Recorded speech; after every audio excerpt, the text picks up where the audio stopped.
Shalom Obracha, nous poursuivons avec la 6e Mishnah, Mishnah Vav. La Mishnah va nous expliquer Ketzad Bodkim et Taedim, comment on vérifiait les témoins. Quelles étaient les questions qu'on posait aux témoins.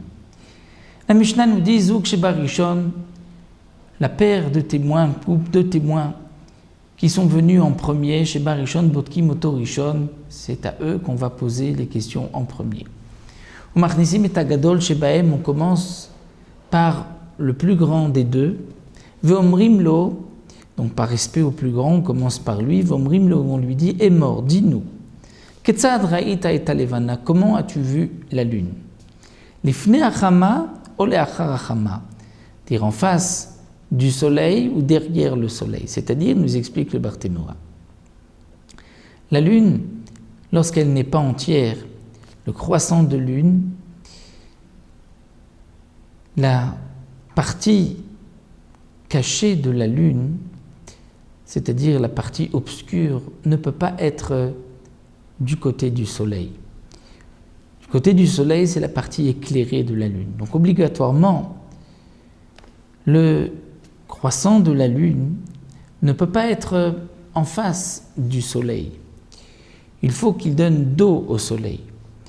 C'est ce qu'on lui posait comme question, est-ce que c'est l'ifne achama ou l'achar achama? Et comme la Mishnah nous le dira par la suite, s'il a dit les tzad achama, c'est-à-dire que le croissant était dirigé vers le soleil, c'est-à-dire que les deux parties, on va dire pointues de la lune, étaient vers le soleil, dans ce cas-là, c'est qu'il n'a pas vu la lune puisque c'est impossible. Litzfona ou lidroma. On posait aussi une question, puisque parfois la lune s'éloignait du soleil vers le nord, parfois vers le sud.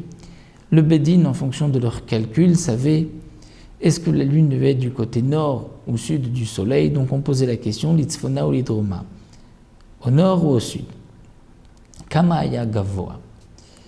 Combien la lune était haute, c'est-à-dire combien tu peux évaluer, combien de hauteur d'homme la lune se trouvait à l'horizon. Et comme le Barthénora l'explique, si un des témoins disait « je l'ai vu à 2 hauteurs d'homme » et l'autre disait « non, je l'ai vu moi à 3 hauteurs d'homme », leur témoignage est accepté. C'est-à-dire qu'on considère qu'un homme peut se tromper entre 2 ou 3 hauteurs à l'horizon. Mais si un dit à 3 hauteurs d'homme, le dit à 5 hauteurs d'homme, là leur témoignage est annulé puisque ça ne coïncide pas, on ne peut pas se tromper entre 3 et 5 hauteurs.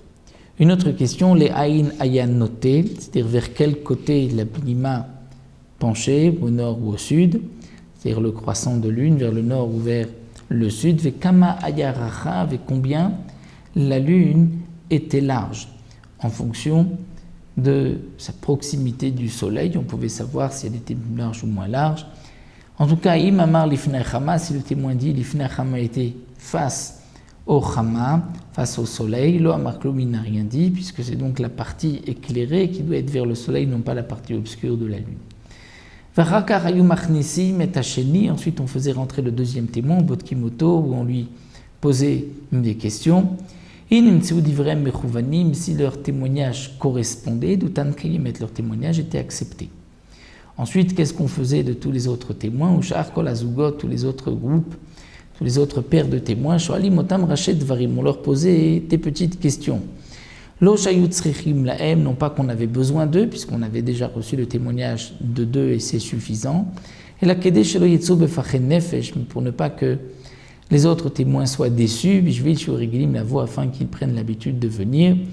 Si on ne leur pose aucune question, ils vont dire la dernière fois je m'étais rendu à Yerushalayim, j'avais fait tout un voyage et on ne s'est même pas adressé à moi, donc on leur posait des petites questions afin que les encourager. Si une autre fois tu vois la lune, viens à Yerushalayim, qui sait, peut-être que alors le témoignage ne dépendra que de toi et de celui qui t'accompagne. Donc voici pour la Mishnah, pour les dinim, comment va-t-on vérifier les témoins.